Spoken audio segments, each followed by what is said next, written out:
In Jyotish, we can determine the most appropriate time to start anything in life. It could be a marriage date or the time to begin a trip, anything.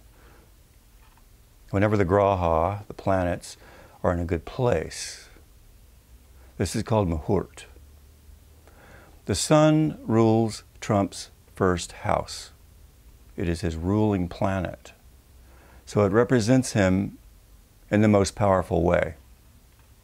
On the day he meets with Kim Jong-un, the transiting sun will essentially be eclipsed by his natal Rahu. I got him to play with my other kitty. She hates him.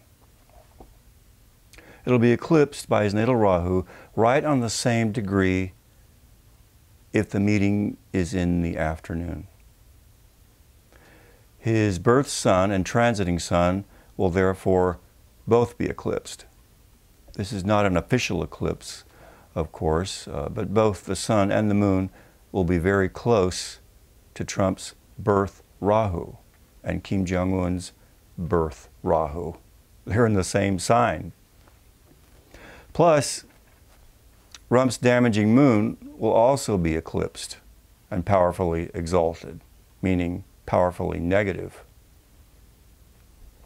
Trump's moon owns his negative 12th house, and Kim Jong-un's moon rules his negative 8th house. I'm saying negative, but I'm talking about Dustan. And that's why they're malefic.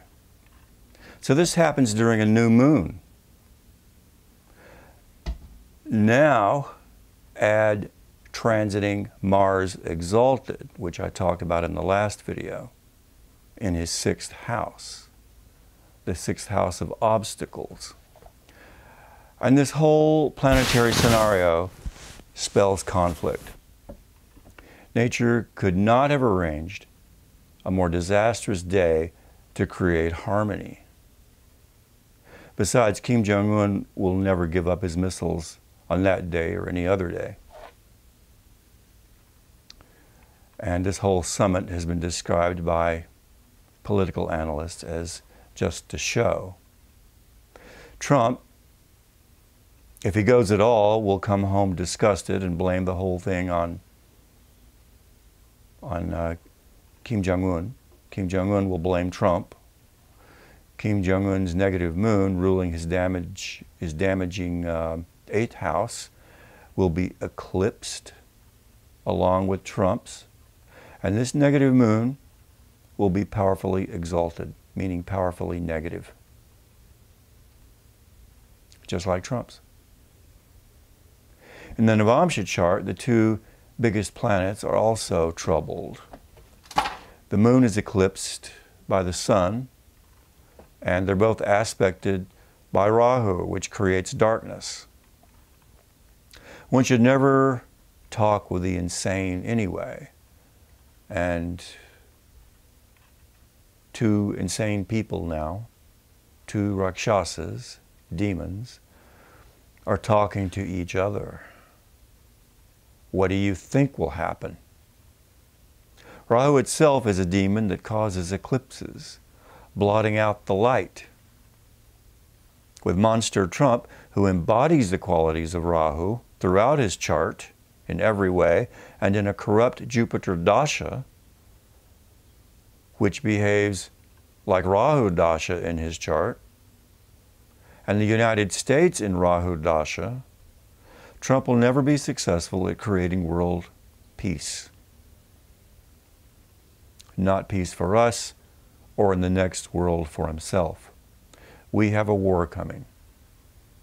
The phase transition of this planet, moving from the dark age of Kali Yuga and entering the light of Satyuga, cannot be stopped by two egotistical, demon-possessed tyrants sitting around talking.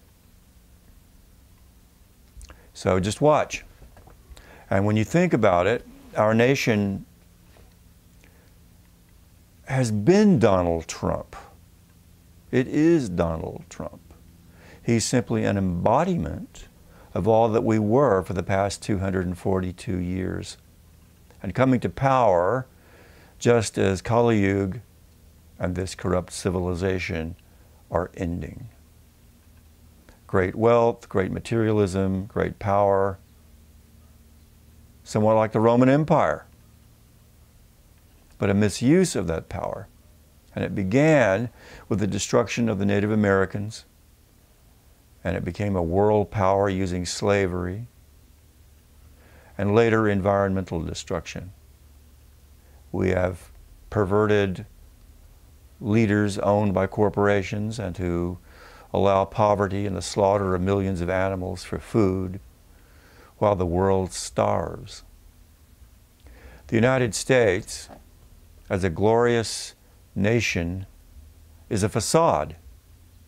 Its great success and its glorious freedoms are built on the dead bodies of the underprivileged, on the waste, materialism, and environmental destruction. A large poor class, a shrinking middle class, and an expanding one, the 1%, that has all the real wealth. Wealth they will never use. Great cell phones, beautiful homes and cars, though, but no spiritual progress.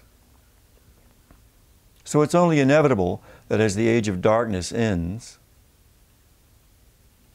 as this civilization ends, Trump had to come to power. He's a reflector, an embodiment of the nation itself. This is the only way it can be during the Earth's transition.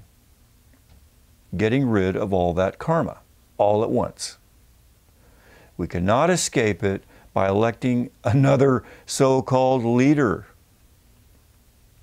And in my next video, I'll explain, according to the laws of physics, why chaos must come during this temporary transition from a neutral state to an orderly state, a state of perfection, and that will be Satyuga.